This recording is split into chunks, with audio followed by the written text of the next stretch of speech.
Bonjour à tous et bienvenue dans cette nouvelle vidéo. Nous continuons de créer ce petit programme qui est du web scrapping. Je vous rappelle rapidement le contenu pour ceux qui prendraient la formation et le projet en cours. C'est tout simplement le but d'aller chercher plein d'informations sur Internet et ici de les centraliser ou bien de les analyser ou bien de les comparer. Enfin, on peut faire ce qu'on veut avec le web scrapping, d'accord? L'idée, c'est tout simplement d'aller récupérer des infos un petit peu partout et puis évidemment après de les centraliser ici. Ici, on est parti sur le principe d'un animateur radio qui voudrait faire une rubrique spéciale sur les années en cours et qui, au lieu de passer 10 minutes par jour à chercher des informations un peu partout sur Internet, eh bien en fait il centralise toutes les informations, d'accord, de cette année-là, et une fois que c'est fait, eh bien après il sélectionne les informations qu'il veut, par exemple, ou qu'il ne veut pas, et puis après il peut faire tout ce qu'il veut. Par exemple, il peut très bien, je ne sais pas, modifier une information qui ne lui plairait pas, d'accord? Donc ça pose aucun problème, on modifie l'info, on envoie, et vous voyez, ici c'est modifié. On peut également, tiens, je veux pas parler de ça, je veux pas parler de ça, je veux pas parler de ça, je supprime, ça pose aucun problème. On peut aussi sélectionner des choses pour dire, ah bah tiens, ça c'est sympa, je vais en parler, plutôt que de supprimer, je vais faire tout ça. On peut désélectionner, bien évidemment, et on peut ici ouvrir ou enregistrer. Et bien évidemment, on recherche notre année ici. Voilà donc ce que l'on a fait jusqu'à présent, c'est-à-dire qu'on a fait en sorte de chercher les informations sur Internet, on a fait en sorte de les afficher ici, on a fait en sorte de supprimer, de pouvoir les désélectionner ou bien de les modifier. Ça, c'est déjà tout ce qu'on a fait. On a fait la recherche, bien évidemment. Et là, on va s'intéresser à deux petites finitions avant de passer à ouvrir et à enregistrer, mais ça, vous connaissez également, on en a déjà parlé. Donc les deux petites finitions, eh bien il y a celle-ci d'abord, hein, parce que ça peut être pratique effectivement de voir la suite. Alors il doit exister une manière de revenir à la ligne au bout d'un nombre de caractères, hein, mais je ne la connais pas. Alors moi j'ai une astuce bien évidemment qui consiste à faire un petit code annexe à mon programme, hein, qui va effectivement dire bah, au bout de tant de lignes, clac, tu fais un /n, donc tu reviens à la ligne, donc ça pose aucun problème. Mais le problème de ça, c'est que c'est hors tuto, hein, donc on fera peut-être cela une prochaine fois hors du projet, et comme ça bah, vous verrez, et comme ça bah, vous pourrez agrémenter votre projet par la suite. Et puis on va également s'intéresser à la modification. Par exemple, si je ne sélectionne rien, il me faut un message d'erreur. Vous devez sélectionner un élément à modifier, d'accord? Si je sélectionne un, bon, je peux le modifier, d'accord? Mais si j'en sélectionne plusieurs, en fait, Tkinter est prévu de telle manière qu'on ne peut pas sélectionner plusieurs et dans la même fenêtre avoir la possibilité de le modifier plusieurs, d'accord? Parce qu'il fonctionne en fait par index, par indice. On en a parlé de ça la dernière fois, d'accord? Donc ici, quand on sélectionne plusieurs, on a un autre message. Vous ne devez sélectionner qu'un seul élément à modifier, d'accord? Alors moi j'ai choisi de mettre avec ici un petit avertissement, d'accord, plutôt que de mettre un gros message rouge avec une erreur dessus. Je vous rappelle évidemment que cette fenêtre dépend uniquement de votre système d'exploitation. Si vous êtes sur Mac et sur Linux, vous aurez évidemment la fenêtre habituelle de Mac et de Linux pour cela, d'accord? Donc ça c'est celle de Windows 10 tout simplement, d'accord? Bon, et bien c'est ce que nous allons faire aujourd'hui. Alors bienvenue dans Apprenez la web radio. Pensez dès maintenant à vous abonner et à liker, comme ça vous ne manquerez aucune vidéo. Nous allons revenir donc sur le programme que l'on a fait nous pour voir effectivement à quoi il ressemble. Bah, c'est pas tout à fait la même chose, hein, mais après le reste c'est que du design, hein, ça se fait, on le fera sûrement dans la dernière vidéo ou dans les deux dernières vidéos parce que c'est assez long à faire finalement de bien positionner les choses selon notre envie. Donc techniquement, ici on a exactement la même chose que ce qu'on avait tout à l'heure, donc ça c'est plutôt cool. Alors maintenant, qu'est-ce que nous allons faire? Eh bien c'est très simple. La première chose à faire, donc comme je le disais, c'est de mettre un message box, d'accord? Le message box, comme je l'ai montré, eh bien c'est le petit message qui apparaît ici. Alors je vous ai déjà fait une vidéo là-dessus, hein, pour vous présenter un petit peu les choses, parce que j'essaye de construire les choses de manière ordonnée, et donc pour ça, bah, c'est très simple. On va d'abord ici importer message box, d'accord? Donc on va faire from Tkinter import message box, d'accord? Et à partir de là, en fait, c'est un petit module de Tkinter intégré dedans qui nous permet d'avoir ces message box tout simplement. Donc on va faire un peu de ménage, par exemple, ici j'ai plus besoin, tout ça. D'accord, ok, hop, qu'est-ce que... Là, on est bien dans modifier, donc c'est parfait. Donc, on va se mettre ici, d'accord, juste après notre fonction, d'accord. Donc, on va laisser un peu d'espace éventuellement et on va faire, par exemple, ici, je vais vous noter, on va faire donc message box. Ok, très bien. Alors, la première chose à faire dans notre message box, quand on regarde un petit peu ce qui se passe, c'est qu'en réalité, je dois savoir combien j'en ai de sélectionnés. Puisqu'en réalité, si j'en ai un de sélectionné, ça doit fonctionner, d'accord? Par contre, si j'en ai plus que un, ça ne doit pas fonctionner, d'accord? Si par exemple j'en ai 0, ça ne doit pas fonctionner non plus, d'accord? Donc ça, c'est notre première chose à faire. Et ça, eh bien, je vous l'ai déjà montré dans les différents cours qu'on a eu ou dans les BAO, par exemple. Comment est-ce qu'on fait pour connaître la longueur d'un élément? Eh bien, on fait len, tout simplement, d'accord? Donc, on va créer une nouvelle variable qui va s'appeler, par exemple, nbSelection. Et cette nouvelle variable, eh bien, on va lui faire un len, d'accord? Et on va reprendre ici l'information de résultat. Et ça va nous donner en fait un résultat, d'accord? C'est-à-dire que ici, je ne sais pas si vous vous souvenez, mais quand on regardait un petit peu les indices, hein, en fait, quand on regarde le résultat juste de cette ligne de commande, eh bien en fait, on a tous les indices sélectionnés, d'accord? Si on en a un, ben, ça marque par exemple l'indice 0. Si on en a 5, eh bien ça marquera l'indice 0, par exemple l'indice 3 s'il est sélectionné, l'indice 7, l'indice 8, l'indice 40 par exemple. Hein, donc voilà, ça vous donne en fait un espèce de tuple dans lequel il y a plusieurs index sélectionnés ici, d'accord? Donc bah, si on fait ça et qu'on compte le nombre d'éléments à l'intérieur, eh bien on sait combien de lignes sont sélectionnées, d'accord? Et nous, comme ça, après, on peut récupérer l'information pour lui dire, bah, en fait, nous, on veut qu'une seule ligne, d'accord? Sinon, tu nous mets un message d'erreur. Donc, on tombe sur une structure conditionnelle tout à fait classique. Hein. Si, alors, qu'est-ce qu'on pourrait faire? Eh bien, on pourrait faire si, je ne sais pas moi, 1 inférieur à, par exemple, nbSelection. Et là, on pourrait lui dire tout simplement ici inférieur à 2, d'accord? Ce qui veut dire qu'ici, eh bien, on aurait tout simplement, si nbSelection est donc inférieur à 1 ou inférieur à 2, donc c'est-à-dire que s'il n'égale pas 1, eh bien dans ce cas-là, on va pouvoir faire si. Sinon, eh bien on va mettre un message d'erreur, par exemple, d'accord? Ok, moi je suis pas fan quand il y a plusieurs paramètres comme ça, parce que je trouve que c'est moins lisible. Je vous rappelle évidemment que quand on crée un code, on le crée pour nous, bien sûr, mais la majorité de la vie du code est d'être lu par des gens qui ne l'ont pas développé. Hein. C'est comme ça que ça marche, et c'est aussi pour ça que je vous donne ce code. Donc on va faire quelque chose de plus simple. Si jamais vous prenez cette vidéo en cours, comme ça vous ne serez pas perturbé. On va faire if not. Moi j'aime bien le if not, c'est plus clair parfois. Et bien là on va faire tout simplement if not nbSelection, d'accord, égale 1. C'est-à-dire tout simplement que si nbSelection n'égale pas 1, en gros c'est ça, et bien dans ce cas-là, message d'erreur. Sinon, eh bien on fait le reste du programme. Vous voyez, en fait je trouve que la formulation ici est plus claire, mais après ça dépend de moi bien évidemment. Mais c'est vrai que pour vous, bien c'est peut-être l'inverse, évidemment, mais c'est pour ça que je voulais vous montrer les deux. Donc qu'est-ce qu'on va faire si jamais il n'égale pas 1? Eh bien on va lui mettre un message d'erreur. Mais là du coup, moi j'ai deux messages d'erreur qui apparaissent et j'ai pas envie de créer deux message box parce qu'en fait ça servirait pas à grand chose, d'accord? Le premier message box, c'est celui donc de ne rien avoir, d'accord? Vous devez sélectionner un élément à modifier, et le deuxième message box, eh bien c'est tout simplement vous ne devez sélectionner qu'un seul élément à modifier, d'accord? Donc là c'est un choix évidemment.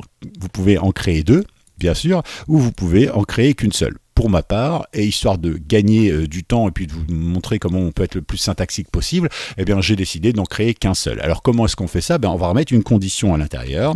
On va faire if nbSelection, du coup on va détailler un petit peu, inférieur à 1, c'est-à-dire bah, s'il est égal à 0 ou à moins 1, etc., mais il ne peut pas être égal à moins 1, et bien dans ce cas-là, on va mettre un message. D'accord? Et ce message, eh bien on va lui mettre par exemple, vous devez sélectionner un élément à modifier. Et on va mettre un petit point d'exclamation, c'est plus chic. Je vais prendre ça, je vais recommencer, et du coup ici, forcément, s'il y a plus que inférieur à 1, qu'est-ce qu'on fait? Eh bien dans ce cas-là, on lui affiche le message, vous ne, il faut mettre une négation, devez sélectionner qu'un seul élément à modifier, d'accord? Alors vous allez me dire peut-être, hein, si jamais vous débutez, oui mais du coup ici si j'ai inférieur à 1, bon bah c'est-à-dire 0, il va m'afficher ça, mais si j'ai plus que inférieur à 1, donc plus que 0, il va m'afficher ça, et du coup si j'ai 1, Ben non, parce qu'en fait on est dans une condition imbriquée ici, hein. C'est-à-dire que déjà ici on a fait une première sélection, c'est-à-dire qu'il ne vient ici que si il est différent de 1, d'accord? Donc c'est important de le préciser, hein, dans la logique des choses. Sinon, eh bien, il ne viendra pas ici et passera directement à la suite, ok? Donc on va voir ça dans un instant. Mais d'abord, ici on va terminer, je m'indente correctement en dessous mon if, après ma sélection, on va faire donc, eh bien, par exemple, message box. Ok, point, du coup, ici, on va faire show pour afficher une des trois principales avec juste un OK, d'accord? Et ici, on a show error, show info, show warning. Donc, je vous rappelle, évidemment, ici, vous allez avoir un espèce de point d'exclamation à l'envers, mais bleu. Ici, sur Windows 10, en tout cas, ici, vous allez avoir un show warning, donc c'est le petit triangle jaune. Et ici, vous allez avoir une belle croix rouge, d'accord? Bon, moi, je pars du principe qu'il faut être plutôt cool avec les gens et que le rouge, ça agresse, mais après, vous choisissez comme vous voulez. Ça fonctionne exactement de la même manière à l'intérieur du message, bien sûr. Donc, dans le premier élément, vous voyez, ici, il nous dit qu'il faut mettre le titre. Donc, nous, ici, on va mettre par exemple erreur impossible de modifier.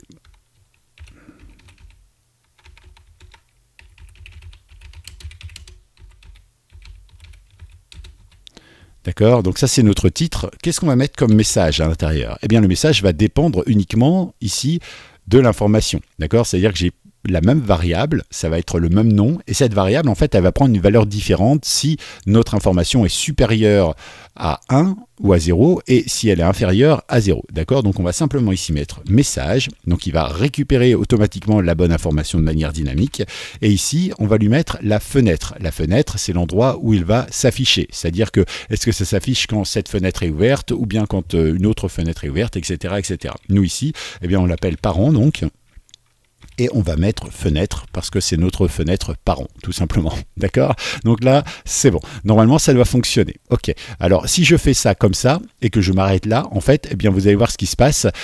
Bon, je vais vous montrer directement. Ça va nous permettre de gagner du temps parce que rien de tel qu'un exemple. Les mots, on oublie. Par contre, les exemples, on n'oublie pas. D'accord? Donc ici, on va chercher une année, tout simplement.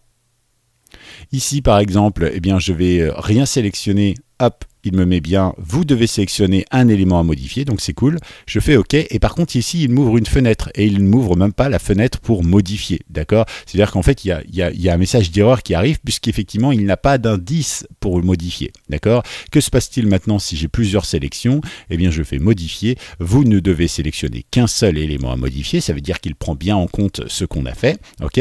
Je fais ça, et par contre ici, il m'en affiche un, lequel? Eh bien, c'est toujours le dernier, d'accord? Il vous prendra le dernier. Donc, bon, c'est pas très pratique parce que c'est vrai que la personne qui a modifié plusieurs s'attend quand même à avoir plusieurs modifications. Surtout qu'on l'a arrêté avec un message, mais en fait, on lui donne quand même l'information. Donc, c'est très bizarre. Par contre, si vous n'en sélectionnez qu'un, par exemple, eh bien, vous pouvez tout simplement ici sélectionner et ça marche, il n'y a pas de message d'erreur. Donc, vous voyez, notre programme fonctionne bien, mais il y a un petit truc à rajouter. Eh bien, c'est très simple ici. En gros, si il est différent de 1, eh bien, il fait ça. D'accord? Et si jamais il n'est pas différent de 1, donc on va le mettre dans un else, eh bien il fait tout le reste. D'accord? En le mettant dans un else, attendez, hop, où est-ce que je suis parti? Ici. Voilà. En le mettant dans un else, dans le sinon, en fait, hein, on poursuit notre structure conditionnelle, eh bien en fait, une fois qu'il est arrivé ici, d'accord? Eh bien en fait, il va sortir de ma fonction. Donc il va retourner dans mon programme principal, d'accord? Parce qu'effectivement, il n'y aura plus rien d'autre dans la fonction. Ici, ça le protège, entre guillemets. Et du coup, maintenant, si on refait un petit tour, hop, on va fermer le programme. Voilà, on va taper 1997. Tiens, ça va changer un petit peu. Voilà. Ici, par exemple, je veux modifier 2. Donc, modifier. Vous ne devez sélectionner qu'un seul élément à modifier, je fais OK et il revient ici, d'accord? Je pourrais même rajouter une manière de désélectionner ce qui a déjà été sélectionné. Alors moi je ne vais pas le faire parce que en utilisant un peu ce programme, en le créant, je me suis aperçu d'un truc tout simple. En réalité, moi si j'ai envie de modifier quelque chose, admettons, bon ici j'ai que quelques lignes donc ça va, mais si je fais modifier, d'accord, je vais avoir mon message d'erreur. Si jamais du coup ça désélectionne tout à la fin et que je me souviens plus exactement ce que je voulais modifier, eh bien c'est embêtant. D'accord, c'est pour ça que je pense qu'il vaut mieux laisser la modification comme ça, d'accord, et se dire ah bah oui non ça marche pas, bah finalement on va commencer par modifier le premier, d'accord, hop ici modifier, on va gagner du temps, d'accord, ok, très très bien. C'est blanc, c'est parce que ici j'ai rien sélectionné. D'accord? Et bien voilà. Donc on a réglé notre premier problème. Deuxième problème qu'on peut avoir, c'est que ici ça pourrait dépasser. Là encore, on n'a pas défini la taille qu'on va donner à notre programme, mais ça pourrait dépasser. Il faut savoir également qu'un programme peut s'adapter, hein, si on a envie, bien sûr, à la largeur de l'écran. Alors ici, on pourrait le faire, on le fera peut-être d'ailleurs si on a le temps dans ces vidéos, mais voilà, techniquement, au bout d'un moment, si vous avez un écran HD, ça va. Si vous avez un écran 4K, ça va aller aussi. Mais en fait, si vous paramétrez, vous, sur un écran 4K et qu'en fait, la personne n'a qu'un 800-600, par exemple, en termes d'écran, un vieil écran d'ordinateur, il faut que ça puisse s'adapter aussi. D'accord? Donc, c'est pour ça qu'au bout d'un moment, il faut lui dire, si jamais ça dépasse, tu mets une scroll bar, tout simplement, donc une barre de défilement verticale et horizontale ou juste horizontale. Pour ma part, hein, je n'ai plus de difficultés par exemple à mettre une scroll bar verticale parce qu'en fait j'ai la molette de ma souris, c'est une question d'habitude en fait, hein, et c'est vrai que naturellement je descends comme sur son smartphone en fait. Par contre effectivement aller à droite c'est tout de suite plus compliqué parce que vous êtes obligé d'accéder au clavier et donc de faire avec votre touche de flèche pour aller de l'autre côté, et là du coup c'est moins ergonomique, d'accord? Mais après c'est vous qui choisissez, moi je vous montre comment on fait une et puis vous ferez la deuxième si vous avez envie. Alors, comment est-ce qu'on fait ça? Eh bien, c'est très simple. On va retourner dans Fram, vous savez, dans notre création ici de résultats. Ici, on a notre zone de list box, d'accord? Donc, ça correspond en réalité à cette zone-là, d'accord? La zone où il y a le texte. Bon, très bien. Alors, qu'est-ce qu'on va faire? Eh bien, on va le mettre dans une Fram, parce que si vous avez regardé la vidéo où j'ai parlé justement des barres de défilement, eh bien, vous êtes aperçu qu'on ne peut pas scroller directement sur une list box, d'accord? Il y a des moyens de le faire, mais c'est beaucoup plus complexe. Le plus simple, évidemment, à votre niveau d'apprentissage, mais aussi bien le plus simple en général, hein, parce que la majorité des programmes sont conçus comme ça, c'est de créer ce qu'on appelle une frame. Là aussi, je vous ai expliqué ce que c'était. Et dans cette frame, en fait, vous mettez la scroll box qui va effectivement pouvoir après scroller directement la listbox, puisque la frame va s'adapter automatiquement à la taille de ce qu'il y a à l'intérieur, et comme à l'intérieur il n'y a que ma listbox, du coup ma scroll bar, ma barre de défilement va s'adapter automatiquement à mon programme, d'accord? C'est exactement comme si ici par exemple j'ai rien, d'accord? Donc on va faire n'importe quoi, allez, on va faire ça. Alors attendez, hop, on va gagner du temps en faisant ça. Voilà, d'accord, là j'ai une scroll bar, ok. Là j'en ai pas. Alors, vous voyez, mais elle est quand même présente, on la voit, d'accord? Et bien là, on va faire exactement la même chose. Parfait. Donc dans ce cas-là, qu'est-ce qu'on va faire? Eh bien, on va donc créer une frame. Frame résultat. Voilà, il faut toujours être le plus clair possible, hein. Comme ça, si jamais vous remettez le nez dans le code au bout de 10 ans, vous retrouverez assez facilement, parce que sinon on oublie vite, hein, je vous le garantis. Donc là, c'est pareil, c'est un élément de TechInter, d'accord, et vous pouvez utiliser Fram tout simplement, d'accord. Une fois que c'est fait, on le pack dans Fenêtre. Et puis ensuite, c'est tout. Pour ce Fram, on n'a pas tellement besoin de plus. Parfait. Ici, on va faire un résultat. D'accord? Donc tout va bien. Parfait. Ici, je vais créer tout de suite ma Fram au-dessus de résultat. D'accord? Donc ici, on va faire Fram résultat. .pack. Tac, ici. Par contre, le pad X et le pad Y, du coup, j'en ai plus vraiment besoin sur mon résultat parce que sinon, il va packer, enfin, il va le mettre sur ma frame, enfin, entre ma frame et le résultat. Et moi, ce qui m'intéresse, c'est que ce soit justement au niveau de la frame par rapport à la fenêtre principale. D'accord? Alors ici, du coup, maintenant qu'on a créé notre frame, eh bien, on va s'intéresser à résultat. Et dans résultat, ici, on va plus être dans fenêtre, on va l'afficher tout simplement dans frame résultat. D'accord. Après ça, on va tout simplement aller à la ligne et on va créer une scroll bar, d'accord? Alors moi je vais l'appeler SB pour gagner du temps, parce que plus vous tapez de code, plus vous avez des besoins, d'accord? C'est toujours un élément de TechInter, .scrollbar.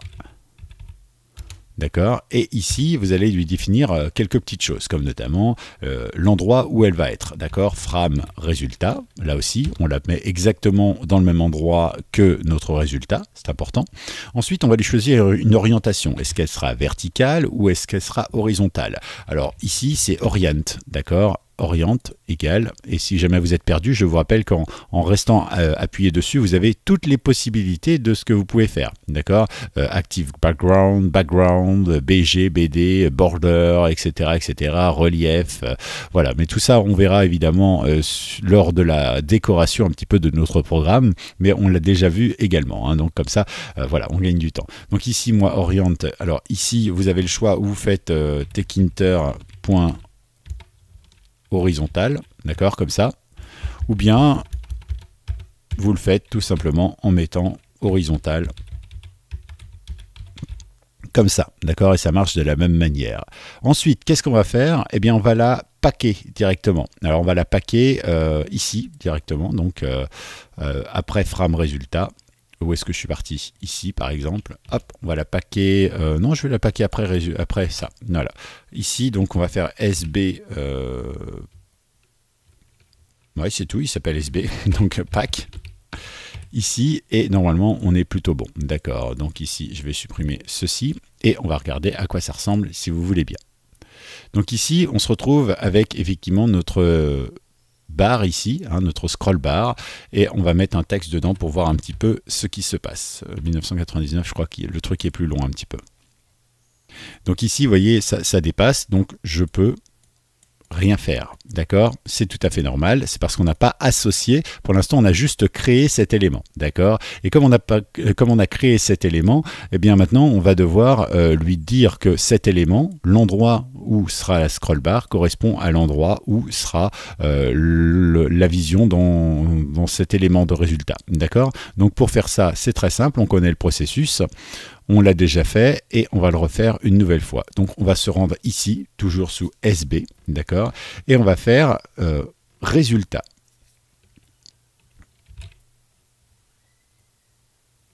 Je me demande même si je ne vais pas le faire avant. Si, on va le faire là, ici directement. En fait, je voulais faire un résultat.config. Config. Fig. D'accord. Et ce résultat.config, du coup, j'aurais rajouté un paramètre qui s'appelle tout simplement xScrollBar. xScrollCommand, pardon. Et ici, donc, je lui aurais défini, c'est SB7. D'accord. Ça, c'est ce que je voulais faire au départ. Mais en réalité, faire ça, d'accord, ça revient en fait à rajouter un élément ici. Ok, donc on devrait pouvoir normalement fonctionner. On va voir tout de suite s'il le prend ou pas, parce qu'en réalité, ça dépend de comment il va placer ma barre. On va voir ça. Donc ici, hop, petite virgule. Ici, vous voyez, j'ai une erreur. Donc finalement, on ne va pas le faire ici. D'accord? Pourquoi? Eh bien, tout simplement parce que si je fais ça comme ça, lui, il ne trouve pas le SB scroll. Alors du coup, je peux mettre ici SB scroll là. Et là, ça marche. D'accord? Alors, je vous explique en revenant en arrière. D'accord? Alors, j'ai fait ça. Ça, d'accord, c'est égal à ça. C'est exactement la même chose. D'accord? Donc, je peux supprimer. OK. Sauf que là, il me met un message d'erreur. Pourquoi? Tout simplement parce que pour lui, à ce moment du programme, je vous rappelle qu'il lit le programme comme ça, à ce moment du programme, ça, il ne le connaît pas. D'accord? Il le connaîtra que après. D'accord? C'est un petit peu comme si vous aviez l'avant-dernière page de votre livre avant la première page du livre. D'accord? Donc, si vous le remettez dans l'ordre, du coup, ça fait bien référence à un élément qu'il connaît ici. D'accord? Donc ça, c'est important. Par contre, ici, on va maintenant faire un sbconfig. .config. Et là, par contre, on va devoir lui indiquer une information. Commande égale. Et donc, résultat, parce que c'est ça qu'on vise, point view. Xview, pardon. Non.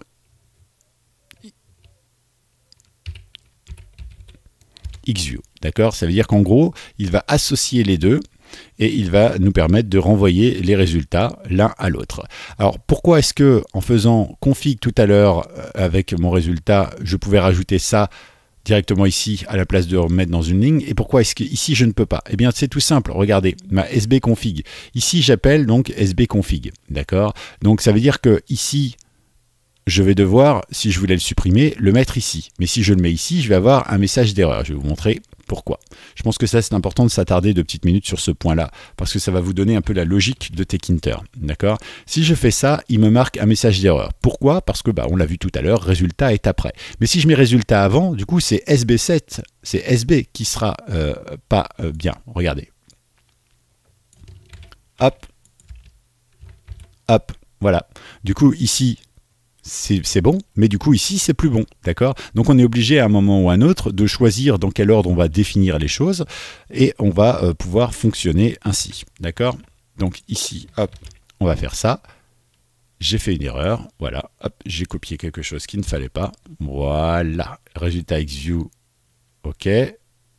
Donc là, on n'a pas eu besoin de celui-ci, puisqu'effectivement, je le sors ici, une fois que l'élément résultat est déclaré. D'accord? Donc ça nous permet de faire pas mal de choses, hein, notamment d'attendre que tout soit déclaré, puis après seulement on lui met les configs qui nous intéressent. Je crois qu'on a fini, on va voir vite fait. Il me reste après à mettre un petit dernier réglage. J'ai un message d'erreur, qu'est-ce qu'il me dit?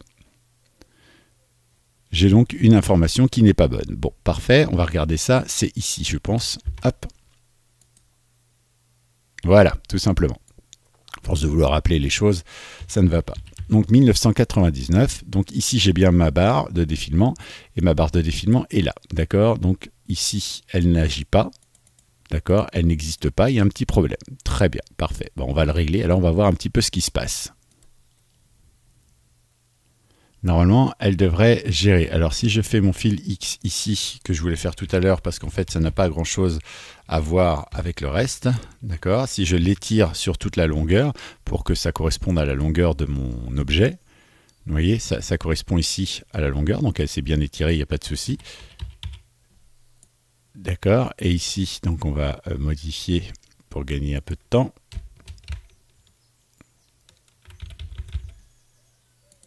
Ah voilà, ça y est, ça marche, d'accord. Il fallait juste faire un petit fil X. Hein. Je pensais que ça marcherait même si on ne le faisait pas. D'ailleurs, il n'y a pas de raison que ça ne le fasse pas, puisqu'en fait, techniquement, elle est censée fonctionner quand même s'il n'y a pas de fil X, parce que le fil X étire juste la chose. Donc normalement, ça devrait bien fonctionner, hein, quoi qu'il arrive. Donc, il n'y a pas de raison. On recommence. Ici, hop, on va la modifier. Ici, je vais recommencer. Là... Voilà, hop. Voilà, soyons fous. On a des tas de choses à dire. Ah bah si, ça marche, vous voyez. Simplement, hop, ici. Voilà. Donc vous voyez, c'est pas pratique effectivement quand c'est tout petit comme ça. Ça peut être un élément de design bien sûr, mais c'est pas forcément très efficace. Donc nous, le but c'est de l'étirer au maximum sur l'axe des abscisses, donc le X, d'accord? Et comme ça effectivement, eh bien on récupère toute notre longueur ici. D'accord? C'est exactement ce que je vous ai montré dans le cours la dernière fois.